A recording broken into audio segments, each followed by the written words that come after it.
karena anugerah Tuhan. Hari ini Tuhan, biar Engkau berbicara kepada kami lewat kebenaran firman-Mu. Kami percaya hanya firman Tuhan yang sanggup membaharui hidup dan hati kami. Terima kasih Bapa, tuntun kami lewat kebenaran firman Tuhan. Karena Tuhan, kami percaya bahwa orang-orang yang terus mencari Tuhan, orang-orang yang terus mendekatkan diri dengan Tuhan, merekalah yang akan terus melihat janji-janji Tuhan itu terjadi dalam kehidupan kami. Terima kasih Bapa, kami berdoa mengucap syukur. Kami memulai hari kami dengan firman Tuhan di dalam nama Yesus. Haleluya. Amin, amin, amin. Iya, selamat pagi saudara. Kita bersyukur ya bangun dengan tubuh yang sehat, tidak kurang suatu apapun. Semua karena anugerah Tuhan. Hari ini kita akan sama-sama melihat membaca firman Tuhan ya, terambil hari ini saya ambil dari 1 Timotius saudara ya.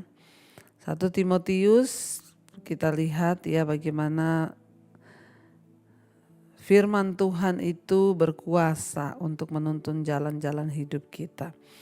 1 Timotius pasal yang ke-12, pasal yang pertama 1 Timotius 1 ayat yang ke-12 ya.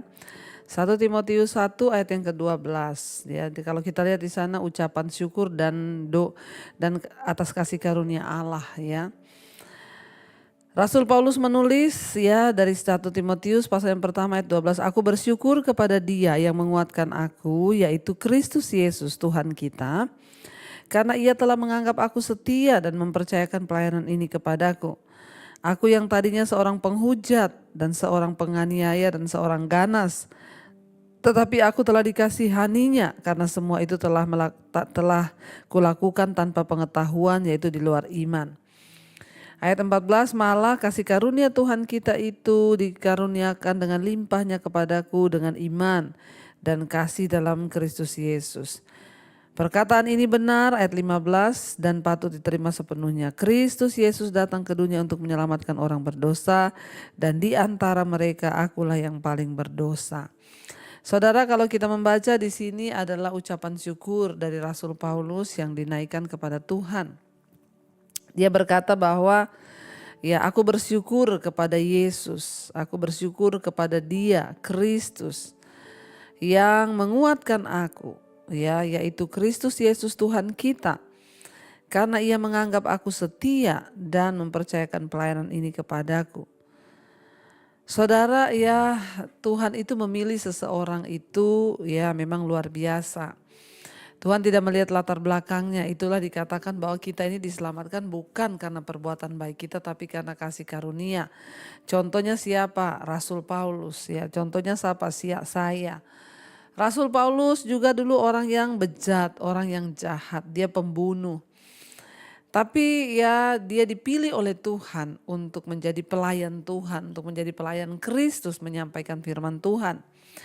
Makanya dia berkata, aku bersyukur kepada Dia yang menguatkan aku, yaitu Kristus Yesus Tuhan kita. Karena Ia menganggap aku setia dan mempercayakan pelayanan ini kepadaku. Ya saudara, saya berdoa juga supaya kita ini menjadi orang-orang pilihan Tuhan. Bukan soal besar atau tidaknya ya bagaimana pelayanan kita, tetapi kita kedapatan dikatakan setia. Karena Ia menganggap aku setia dan Ia mempercayakan pelayanan ini kepadaku. Kesetiaan itulah yang Tuhan cari dari kehidupan seseorang. Ya, ketika kita sudah menerima Yesus ya, kita masuk di dalam pengenalan akan Tuhan. Apakah kita ini mau setia saudara ya? Setia kepada Tuhan, setia kepada firman-Nya. Dikatakan di sana bahwa Rasul Paulus bilang, aku ini setia. Tuhan menganggap aku ini setia. Ya, kata setia itu tidak mudah, gampang diucapkan tapi tidak mudah dilakukan. Orang yang setia kepada Tuhan artinya dalam segala keadaan dia tetap setia. Jangan hanya karena ada pergumulan sudah gak setia, gak mau berdoa lagi, udah gak usah pelayanan lagi, gak usah gini. Kenapa? Saya itu capek menunggu Tuhan, menunggu janjinya, melihat jawaban doanya tidak saya lihat. Sudahlah gak usah Tuhan-Tuhanan. Saudara, Ya, orang yang setia itu yang orang yang teruji dalam segala keadaan, baik ataupun tidak baik, dia tetap percaya pada Tuhan. Kita tahu Rasul Paulus ketika dia dipilih, dia bukan orang benar. Dia orang bejat, orang berdosa, orang yang benar-benar kotor. Ya, tetapi Tuhan memilih dia, saudara. Dan ketika Tuhan memilih dia, Tuhan mengangkat dia, ya dia dipercayakan di dalam sebuah pelayanan. Kenapa? Karena Tuhan anggap dia setia, dia katakan di situ ya. Aku bersyukur kepada Dia yang menguatkan aku, yaitu Kristus Yesus Tuhan kita, karena Ia menganggap aku setia dan mempercayakan pelayanan ini kepadaku. Ayat 13 dikatakan, aku yang tadinya seorang penghujat, seorang ganas, seorang penganiaya. Ya bayangkan, tetapi aku telah dikasihaninya karena semuanya itu telah kulakukan tanpa pengetahuan, yaitu di luar iman. Kenapa kita bisa diselamatkan? Karena kasih karunia dikatakan bukan karena perbuatan baik kita. Ya karena memang dulu kita melakukan semua kejahatan itu karena kita tidak mengenal Tuhan. Saya dulu hidup dalam dosa karena saya tidak mengenal jalan Tuhan. Saya tidak mengenal Tuhan. Rasul Paulus dulu membunuh orang-orang Kristen karena dia tidak mengenal jalan Tuhan. Dia melakukan itu di luar iman, dikatakan, yaitu dia melakukan itu semua tanpa pengetahuan, yaitu di luar iman. Kalau kita belum tahu, kita melakukan kejahatan, ya Tuhan mengampuni. Tapi kalau kita sudah tahu, ya tapi kita pura-pura nggak tahu dan kita terus melakukan kejahatan, nah itu yang berbeda, saudara ya. Jadi hati-hati, ya semakin banyak kita tahu firman Tuhan, semakin kita ini dituntut untuk menjadi pelaku firman. Kalau Rasul Paulus bilang dulu aku seorang penghujat, seorang penganiaya, aku seorang ganas, ya. Tetapi Tuhan mengasihinya karena dia melakukan semua itu tanpa pengetahuan, yaitu di luar iman. Berbeda ketika kita sudah punya iman pada Yesus tapi kita sengaja terus melakukan kejahatan demi kejahatan. Nah itu yang tidak boleh, saudara. Ya biarlah kita ini semua mau berdoa, Tuhan ubah kami. Kami sudah punya pengetahuan tentang kebenaran. Kami sudah punya pandangan, kami sudah diberikan oleh Tuhan, hukum-hukum Tuhan, janji-janji Tuhan, dan itu semua indah karena itu ajar kami Tuhan untuk hidup, menekan kedagingan kami dan hidup dalamnya. Dulu Rasul Paulus pembunuh, dia bunuh para pengikut Kristus, dia seorang teroris dulu ya.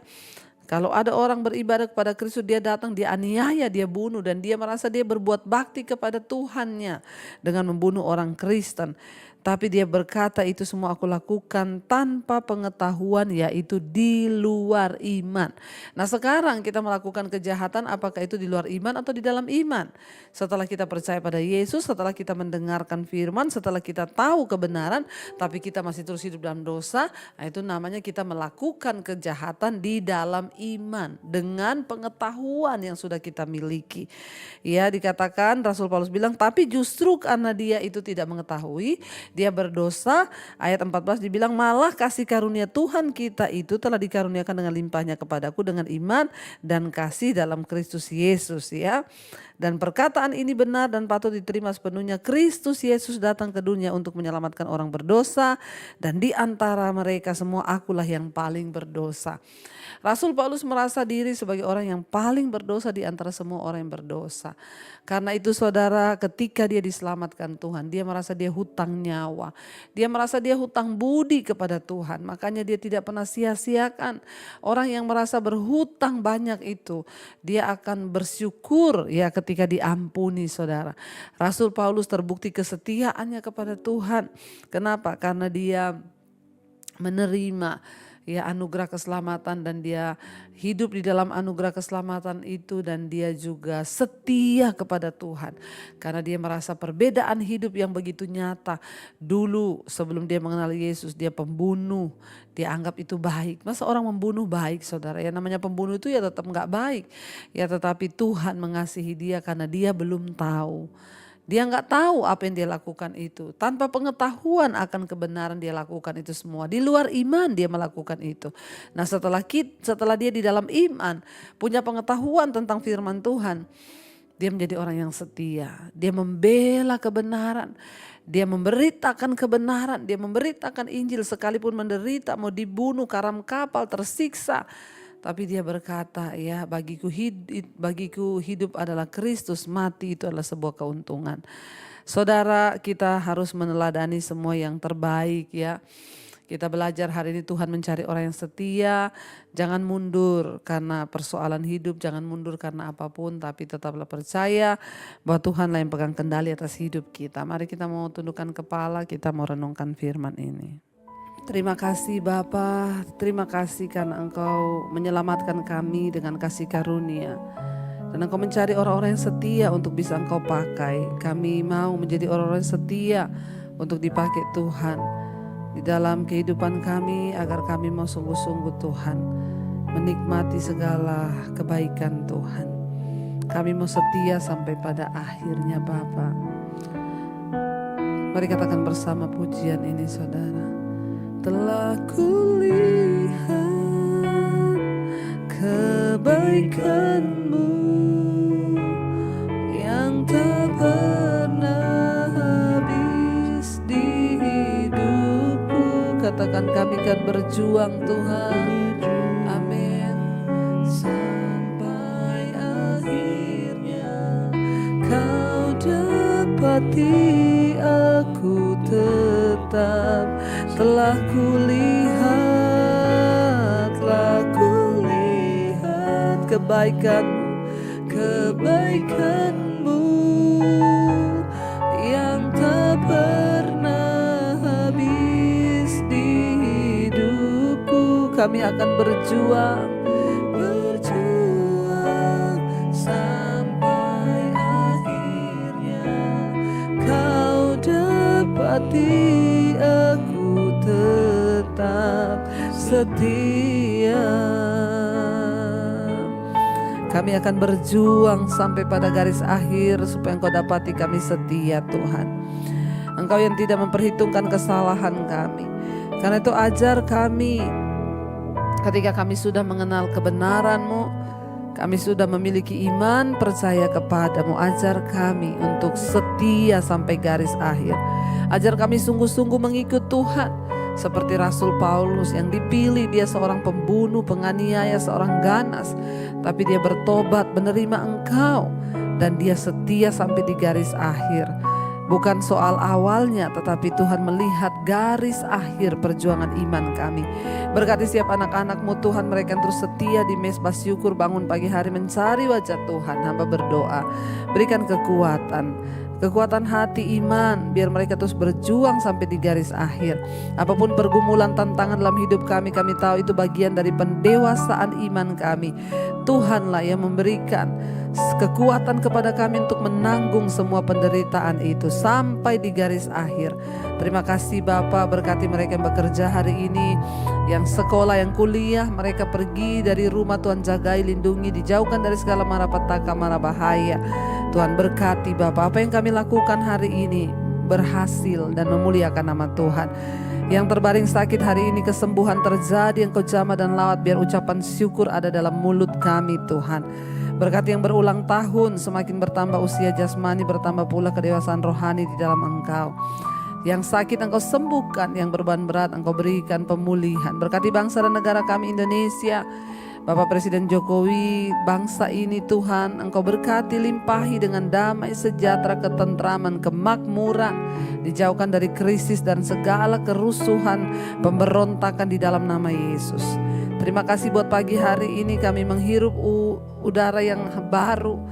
Kami melihat matahari, itu semua karena anugerah Tuhan.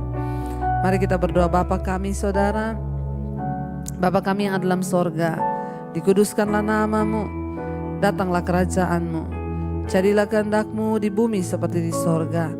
Berikanlah kami pada hari ini makanan kami yang secukupnya, dan ampuni kami akan kesalahan kami, seperti kami juga mengampuni orang yang bersalah kepada kami. Dan janganlah membawa kami dalam pencobaan, tapi lepaskanlah kami daripada yang jahat. Karena Engkaulah yang punya kuasa dan kerajaan, kemuliaan sampai selama-lamanya. Mari buka hati dan tanganmu saudara, terimalah kiranya berkat dari Allah Bapa, cinta kasih dari Tuhan Yesus Kristus, penyertaan Allah Roh Kudus menyertai hidupmu mulai hari ini, bahkan sampai waktu yang kedua Tuhan Yesus datang kembali menjemput kita. Nama kita tercatat di dalam kitab kehidupan. Dalam nama Tuhan Yesus yang percaya diberkati Tuhan, katakan bersama, amin, amin, amin. Tuhan Yesus memberkati, shalom dan selamat pagi. My faith will stand. Come on, you make it your prayer.